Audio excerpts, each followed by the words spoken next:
কিন্তু আর আমরা নেই। এখন কিন্তু ডিজিটাল যুগেও নেই। এখন হয়ে চলে এসছে এখন এআই, আর্টিফিশিয়াল ইন্টেলিজেন্স চলে এসছে। আপনি কোথায় যাবেন এখন আমি জানি না, আগামী দিন কোথায় যাবেন। আপনি ঘরের ভিতর বসে আপনার ইঞ্জিনিয়ারিং আপনি করে নিতে পারবেন এবং একদম পারফেক্ট আপনাকে ডিজাইন, পারফেক্ট আপনাকে আগামী দিন কি করতে যাচ্ছেন তার সেই ওয়েট বেস বা যেগুলো বানাবেন, মাইক্রোচিপস থেকে আরম্ভ করে সব এভরিথিং আপনার ইজ অফ ডুইং কিন্তু হয়ে গেছে এখন। কিন্তু কাজ তো আমার পক্ষে আসান হয়েছে, কিন্তু আমার কাজ করতে গিয়ে আমার যে প্রেসাইজ যে বিষয়টা সেটাও কিন্তু পরিশ্রম ব্যতিরিক্ত সম্ভব না। এবং এই generation to generation, next to next, next to next, সেটা দেওয়া উচিত। কোথায় ছিল আগে ইঞ্জিনিয়ারিং কলেজ, আমাদের সময় একটা ইঞ্জিনিয়ারিং কলেজ, আজকে কোথায় চলে গেছে এখানে। আমরা এখন আগে পলিটেকনিক কলেজ, এটাকে ট্যাট আমরা করেছি এখন, ত্রিপুরা ইঞ্জিনিয়ারিং টেকনোলজি। এটাকে আমরা ইউনিভার্সিটি করার জন্য অলরেডি বিধান আমরা ক্যাবিনেটে ডিসিশন নিয়েছি, পাস হবে এটা। এখানে এতগুলো ইউনিভার্সিটি হয়েছে, সমস্ত ইউনিভার্সিটির মধ্যে ইঞ্জিনিয়ারিং সেকশন এখন তো মাল্টি ডাইমেনশনাল, যে কোনো ইউনিভার্সিটিতে ইঞ্জিনিয়ারিং ডিগ্রিও দেয়। অদ্ভুত, আমি কিন্তু এগুলো আগে আমাদের সময় ছিল না এগুলো। তো এগুলো বাইরের থেকে আসছে, আমরাও করছি এখানে। ফরেন্সিক এখানে ন্যাশনাল ফরেন্সিক ইউনিভার্সিটি চলে এসছে, ন্যাশনাল ল ইউনিভার্সিটি চলে এসছে, এতগুলো medical college, dental college, pharmacy college, engineering college সব জায়গায়। কিন্তু সেইগুলোর দিকেও নজর রাখতে হবে, ইঞ্জিনিয়ারিংয়ের যে খালি সার্টিফিকেটটা যেন না দেয়। তো কাদের উপর? আপনাদের উপর ভিত্তি করতে হবে আমাদের, যেখানে প্রপারলি ঠিকভাবে দিচ্ছে কিনা ডিগ্রি, ঠিকভাবে পড়াশোনা হচ্ছে কিনা। তো সেগুলো খুব ইম্পর্টেন্ট আজকের দিনে। কিন্তু আপনাদের এগুলো যত বেশি আলোচনা করবেন, আর আপনাদের কাছে একটা কথা বলতে পারি, এখানে কিন্তু you are also the part and parcel of our government. কেউ যদি আমরা মনে করি যে আমরা গভর্নমেন্টের সেক্রেটারিয়েটে যারা উপরে বসে আছি দে আর দ্য গভর্নমেন্ট, এরকম না। গভর্নমেন্ট অ্যাজ এ হোল, আজকে যদি আমাদের 1.5 থেকে 2 লক্ষ যদি আমাদের কর্মচারী হয়, তারা কিন্তু সবাই গভর্নমেন্টের।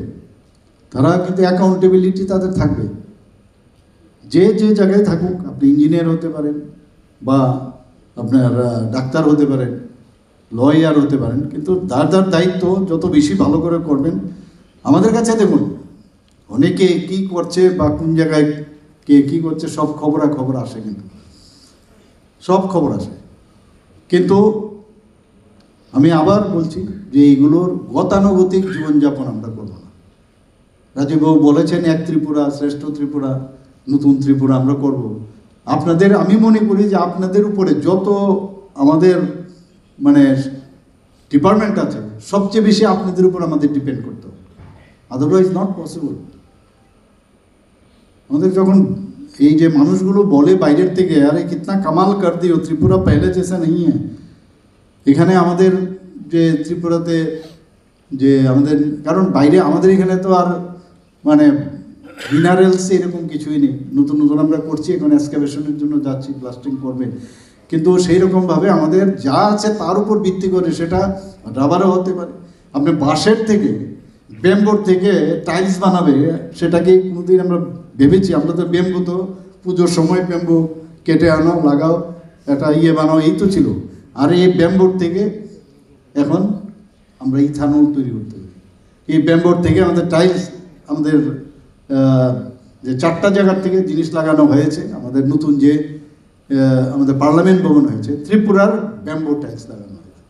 এই যে ইনোভেটিভ আইডিয়াগুলো আপনাদের মধ্যে সব আছে। আপনাদের, আমি আজকেও বলে এসেছি সব জায়গার মধ্যে, যে বই যত লাইব্রেরি আছে, স্বামী বিবেকানন্দজি বলছেন যত লাইব্রেরি আছে পৃথিবীর, এই সব লাইব্রেরি যদি একসাথেও করবো, তোমার ব্রেনের যে লাইব্রেরি তার সামনে সেগুলো নগণ্য। অর্থাৎ নিজের যে ভিতরের যে প্রকাশ, নিজের যে পূর্ণতা প্রাপ্তির জন্য যা যা প্রকাশ, আমাদের প্রতিটা দিন কিন্তু এক একটা পেজ আমার চলে যাচ্ছে। কিন্তু লাইফ তো আর এমন না যে সারা জীবন আপনি বেঁচে থাকবেন। প্রতিদিন যদি আপনি কাজ করেন, এখানে যদিও এটা আপনাদের অ্যাসোসিয়েশনের প্রোগ্রাম, কীরকম এটা আমাদের মাননীয় গৃহমন্ত্রীজি কিছুদিন আগে বলছিলেন, খুব ভালো লেগেছে আমার, সব জায়গায় আমি এটা বলিও, विरोधीদের उद्देश्य बोलते अरे आप लोगों को मैं एक अच्छा फॉर्मूला बताता हूँ। बोला क्या फॉर्मूला? बोला जीतने के लिए एक फॉर्मूला में बहुत सिंपल सा है, ज़्यादा कष्ट का नहीं है। क्या है? बोला आप लोग रोज हमेशा आपके बारे में सोचते रहते हो, लेकिन ईवीएम में रिजल्ट नहीं निकलता है, तो मैं आप लोग को एक सिंपल सा एक एडवाइस देता हूँ। क्या है? जैसे हम लोग सवेरे से 6 बजे से रात 12 बजे तक परिश्रम करते हैं जनता के लिए, आप अगर करोगे तब ईवीएम में आपका रेजल्ट निकलेगा। এই যে অর্থাৎ কি, যদি আমরা সবাই মিলে এই পরিশ্রমটা করি, আর পরিশ্রমের কোনো রকম সাবস্টিটিউশন নেই, এটার কোনো সাবস্টিটিউশন হবে না।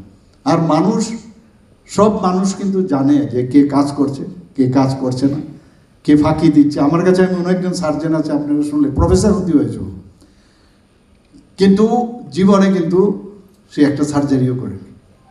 তো এই সার্জারি করে লাভটা কি? সার্জন, কারণ সে পড়াচ্ছে ছেলে মেয়েদের, কিন্তু সার্জারি করেনি, ওই দেখে দেখে সার্জারি করে, অথচ হি ওয়াজ এ ভেরি গুড সার্জন। তো যে কথাটা গীতে যে বলছেন, উনি নিজেও কিন্তু ইঞ্জিনিয়ার, মেকানিক্যাল ইঞ্জিনিয়ার, সেখান থেকে আজকে আইএস হয়েছিল। তো এই যে পিজি, পোস্ট গ্রাজুয়েশন করা, নতুন নতুন কোর্স করা, আমরা তো রেজি আছি আপনাদেরকে স্কিল যাতে ডেভেলপমেন্ট হওয়ার জন্য। আমি ফাইল আসুক, আমি সাথে সাথে দেবো, এবং ফিডব্যাকও আমি চাই, যে আমি পাঠালাম শুধু ঘুরবার জন্য না, আমি ফিডব্যাকও চাই। আমি কিন্তু প্রতিটা ফিডব্যাক আসে, ফিডব্যাকগুলো আসে, আমার পক্ষে তো সম্ভব না পড়াটা, কিন্তু একটা একটা শুরু করে দিয়েছি, একটা ট্রেন্ড এসছে। তো যারা এক্সপার্ট তাদের কাছে পাঠিয়ে বলি যে ঠিক আছে কিনা, এতে করে অ্যাকাউন্টেবিলিটি আসে। আমি গেলাম না শুধু, সেখানে গিয়ে আমি যাতে ফোকাস থাকি আমার যে কারণে গেছি।